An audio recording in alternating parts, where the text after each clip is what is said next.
Hi ho and welcome.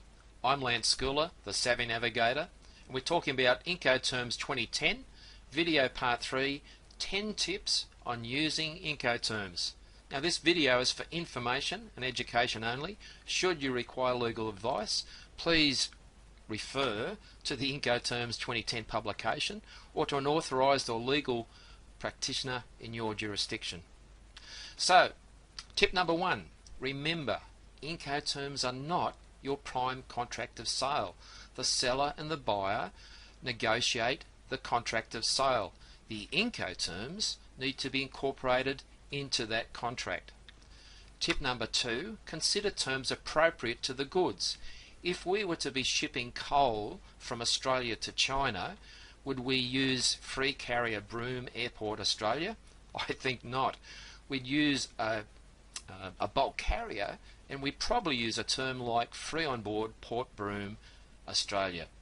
Tip number 3, consider terms appropriate to the transport required. If we're using air freight in our contract, then free on board would not be an appropriate term to use, because free on board is one of the rules for sea and inland waterway transport only. Rather, what we should be doing is consulting the rules for any mode of transport, and what we might decide on is Free Carrier Sydney Airport.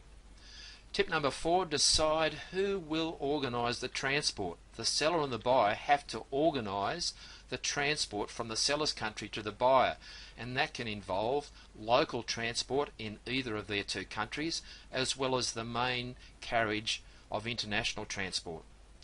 Tip number 5, decide who will organise the insurance if required. The seller and the buyer have an interest in the cargo, a financial interest, and an insurable interest.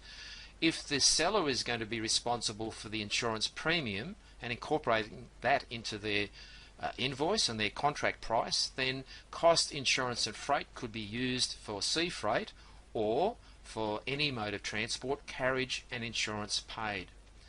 Tip number 6, consider local customs and practices at the port or place. If we are sending a very large crate like we can see there, we might consider that there'd be handling equipment available in the destination port. However, we might find that there's only local labourers and no handling equipment. A bit of a problem.